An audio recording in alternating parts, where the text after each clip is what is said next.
All right, so is AI replacing web designers? If you've been online lately, you've probably seen the headlines. And obviously, this is creating a lot of uncertainty and worry and all these things. But I got a question that might surprise you. If AI is really good enough to replace designers, why are the biggest AI companies in the world hiring designers and building design teams? For example, here on OpenAI's website, we can see that they are hiring designers, okay?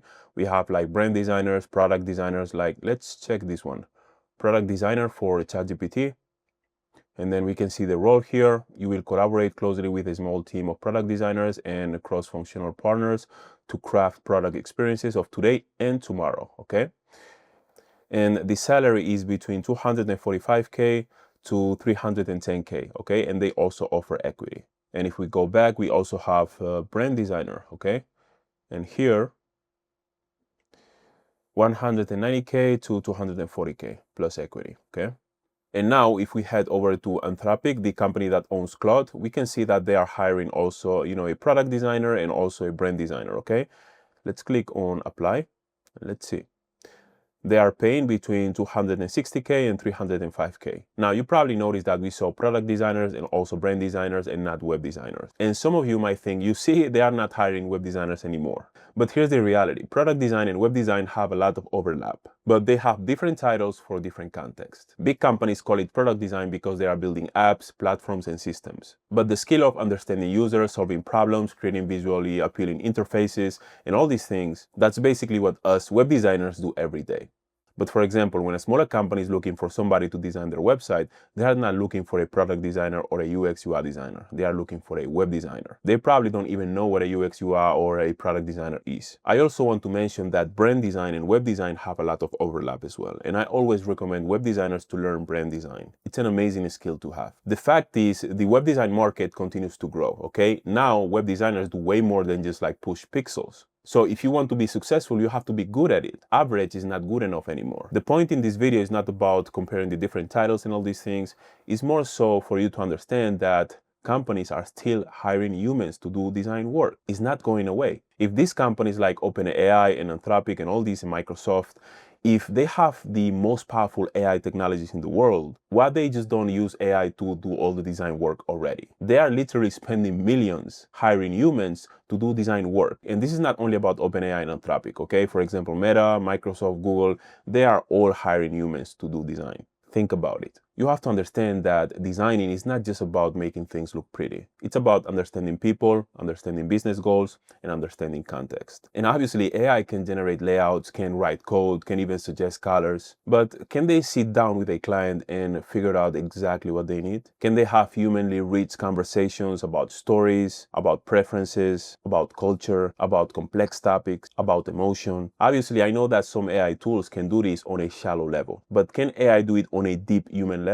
At this moment in time, it can't. Look, I've been designing since around 2004, and I've seen this story before. When WordPress came out, people said that web designers were done. Then One-on-One Hosting, the hosting company, ran TV ads saying that everyone can build a website with 1 or 2 clicks. Basically, click, click, done. They literally spend probably millions advertising that you don't need web designers anymore. And you know what happened? Designers adapted. We are still here. If you want to stay relevant in this new AI era and want to reach 10K months as a freelance web designer, I want you to know that I host a free live masterclass where I will teach you exactly how to go from 0 to 10K months working from anywhere in the world. To attend the next class, all you have to do is go to wdcmasterclass.com, watch this super quick video, and sign up below. You don't want to miss this. Let's continue with the video. You have to understand market dynamics. Back in the 90s, and early 2000s, any web designer, average web designer, could make a lot of money. Why? Because the competition was not very high. And that's called a blue ocean market.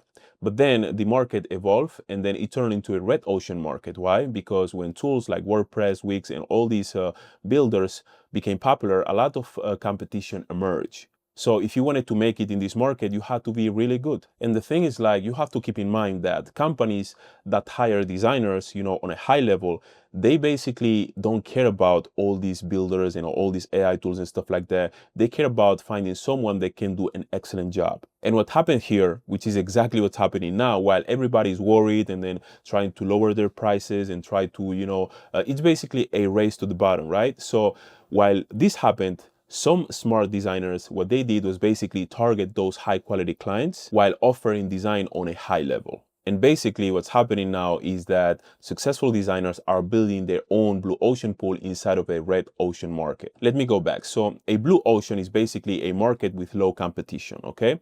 And a red ocean market is a market with a lot of competition. And then what high-level designers do is basically build their own blue ocean pool inside of a red ocean market. And I'm going to show you how to do it in this new era. So in this diagram right here, we have natural intelligence, which is basically human intelligence, and then we have AI and AGI. AGI means artificial general intelligence, which is basically where humans want to take AI. So basically they want a technology that is basically far superior than humans. And that will be quite an an accomplishment, a little bit scary, because obviously it can get out of control. But the thing is, like, at this moment in time, we don't really know when AGI is going to happen. It can happen in 3 years, in 5 years, in 10 years, in 20 years, in 50 years, or it may never happen. So you as a designer, if you really want to make it in this new market, you have to be in the middle, all right? You have to make sure that you are using natural intelligence, obviously, the human touch. And then you have to make sure that you are learning AI technologies, but don't just use AI just blindly like a lot of people try to do. People that don't use AI will be left behind, and that's the reality. AI is something very important, very revolutionary, so you should learn how to use it. But use it as a tool so you can become a more efficient human being. But don't blindly use it, to do almost everything basically, because you will lose your human touch and you will be basically competing against all these people doing the same thing. In order to advance right now, you want to be here, okay? Between natural intelligence and artificial intelligence. So you don't want to be here panicking and ignoring AI, and you don't want to be here thinking that AI will do everything and eventually give up. You want to be right here in the middle. AI is not replacing designers. It's basically changing the tools we use, and honestly, that's always been the case. I recently bought all these books, and I'm reading a lot and doing research because I want to learn everything that I can about AI. The designers who will thrive in this new era are the ones that see AI as an assistant, not a replacement. Basically, the designers who highly focus on the human side of design as well. Think about the great designers and artists of the past. Michelangelo, Da Vinci, Picasso, they all had assistants. People who basically mix their paints, prepare the canvases, and help execute parts of the vision. But nobody remembers the assistants' names. We remember the masters, because they had the vision, the creative direction, and strategic thinking. And it's not meant to diminish the assistants' contributions. It's basically to differentiate between execution and direction. And that's why a creative director makes more money and gets more credit than a designer. And guess what? Oftentimes, as a freelance designer, you will be the designer and the creative director. You will be basically directing the entire process and executing the vision. Obviously, unless you are working with a bigger company, because usually they have, their own creative directors and stuff. And also agencies, okay? Agencies, they often have their own creative director, but oftentimes you will be doing everything. So use AI to help you handle more of the execution work and use your energy to focus more on the direction. That's it for today. Thanks for watching, and I will see you in the next video.